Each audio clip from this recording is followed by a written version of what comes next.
Hello lovely people, welcome to the Geek Cupboard. I am Penge and today we are going to do something a little bit different in the Geek Cupboard. We're going to take a look at 5 tips for choosing the best start location for your first city in Civilization 6. Your starting city, your capital city indeed, is crucial for your civilization and how it's going to get on. So let's take a look at how you can make the best possible start. Tip number 1. Plains Hills tiles are your friend.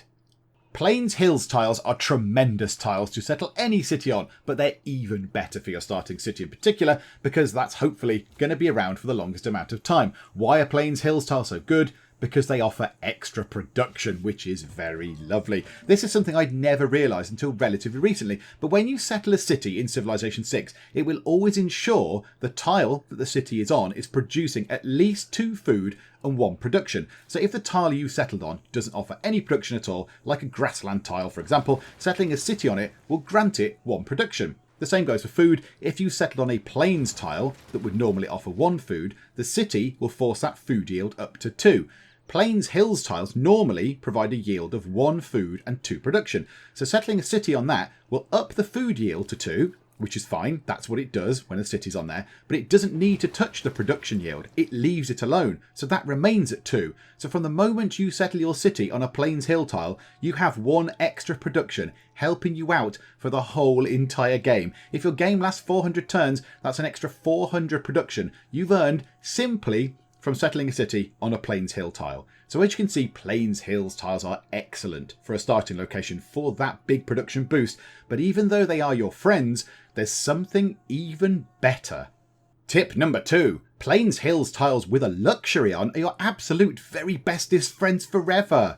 If Plains Hills tiles are the gold standard starting location, Plains Hills tiles with a luxury on are the platinum standard. If you settle a city on a Plains Hill tile with a luxury on it, you get the production bonus that we looked at earlier, and you will also be granted that luxury, even if you don't have the tech for it. For example, you could acquire amber without researching mining, which is very exciting. So if you're able to settle your starting city on a Plains Hill tile with a luxury on it, you'll get that luxury to do with as you please. Keep it, trade it away to another civ for some money, do whatever the heck you want with it. It's yours. There is a small caveat to this, and that is that you won't receive the yield bonus for that luxury as though it had been improved. So keeping with the amber example, if you build a mine upon amber, like normal, you receive the amber luxury and the tile then offers an extra point of production because there's a mine on it. Whereas settling your city on a tile with amber on will give you the amber but won't give you that extra point of production because there isn't a mine. In the mid to late game, this is probably something you might want to consider, whether you should settle on a resource or build the improvement on the resource for the extra yields that they offer. But when settling your first city, I would say it's way more important to get that luxury on board. Tip number 3. The first 2 rings of tiles around your city are very important. When you settle your city, you'll get the first ring of tiles around the city given to you for free, and then you'll slowly start earning tiles in the second ring as the game progresses. And yes, you'll eventually start earning tiles in a third ring around the city as well, but that can take quite some time to reach if you're just using the natural sort of city growth mechanic, unless you pay gold for them, which is cheating obviously. So there's less importance on those in the short term after you've founded your first city. I would say the first 2 rings are key for any city, but particularly for your starting city, as from here your empire will grow. If you have bad tiles around your capital, things might not go great for the rest of your civilization. Now this does seem a little bit like stating the obvious, but you want to be looking for tiles around your capital that have either a bonus, strategic or luxury resource on them, so you can work the tile to take advantage of that resource, or you want to be looking for nice yield-rich tiles. What constitutes a yield-rich tile? One that produces at least a yield of 4 when all the yield icons are added together. A yield of 4 is good. Anything over that is great. So for example, if you have a lake tile with crabs, that's a yield of 1 food and 3 gold, which overall is a 4 yield tile. That is good. A grassland hills tile with woods and the deer bonus resource will provide 2 food and 3 production, which is an overall yield of 5, which is tremendous. 1 tile is providing a yield of 5 to your city. So those tiles are very important. If they're in the first 2 rings of tiles around your starting city, get them worked as soon as possible and they will be of a huge benefit to your capital. Tip number 4. Don't be afraid to move your starting settler. I know the feeling because I used to have that very same fear. The game begins, the map appears, and your initial reaction is just to settle on the tile that your starting settler has spawned on so you can get your city down, get building, get everything underway. In some cases, this might be okay. You might have luckily spawned on a pretty good tile, but don't be afraid to take a look around your start area with your warrior to see if there's a better tile around, like a Plains Hills or a Plains Hills with a luxury on it, or even just a tile that moves you closer to better rings of tiles around your city. Obviously, there is a limit to how much you should be moving around, because as you're wandering about, the other civs in the game might well have settled their capitals, and they're already getting on with producing buildings or units to come and murder you with, and you are clearly not producing anything.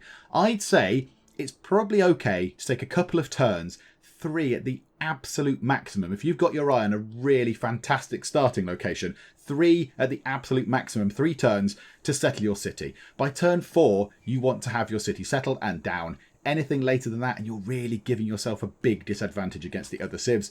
Also, if you are moving your settler about, take care of where you're moving them to, because it's very easy to forget about fresh water.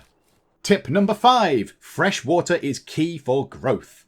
I think, and I'm willing to be corrected on this, but I think Civ 6 will always place your starting settler next to a source of fresh water, be it a river or a lake. It's just the default thing it does. So this shouldn't really be an issue, but if you are moving your starting settler around in search of a better start location, remember to take into account fresh water. You want those lovely green tiles on the settler overlay, and sometimes it's very easy to forget. If you're moving your settler around looking for a really good starting spot, it's quite easy to forget the actual fresh water access. Settling by a river gives you +3 housing, which is ideal for your early growth. Coast tiles provide +1 housing, which I suppose is okay. It's better than nothing, although the coast tile itself had better be pretty phenomenal if you're settling there as a starting city. And any other tiles with no access to fresh water provide entirely no housing boost at all, which is bad. That is an absolute no-no for your starting city. So yeah, always settle your city at least on a source of fresh water. Rivers are ideal.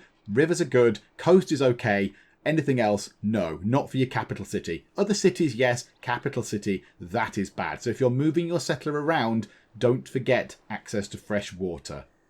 And that is it, ladies and gentlemen. 5 tips for choosing the best start location for your first city, your capital city in Civilization 6. I hope that you found some, if not all of them, useful, and that they help you go on and create a civilization that can stand the test of time and all that kind of nonsense. Yes, the list probably isn't exhaustive, and there are undoubtedly many more bits of sagely advice out there regarding start locations, but I thought these ones were the most immediately useful, and these are things that I hadn't really considered. Maybe the fresh water thing I was aware of, the other things I hadn't really considered, so I thought, yes, maybe other people would find them useful. If you did find it useful, please do leave a like, and also, we've played quite a lot of Civilization 6 challenge runs on this channel in the past, such as 1 City Challenges, the No Military Challenge, and the Loyalty Flip Challenge. So if that sounds like your sort of thing, if that sounds like the sort of thing you'd like to sit down and watch, then please do subscribe to keep up to date with any future Civ 6 challenges we might get up to. But for now, thank you very much for joining me in the Geek Cupboard, and I will see you next time. The city of Cupboard, it can be full of geeks, very loyal geeks to me. It's this sort of stripy hill.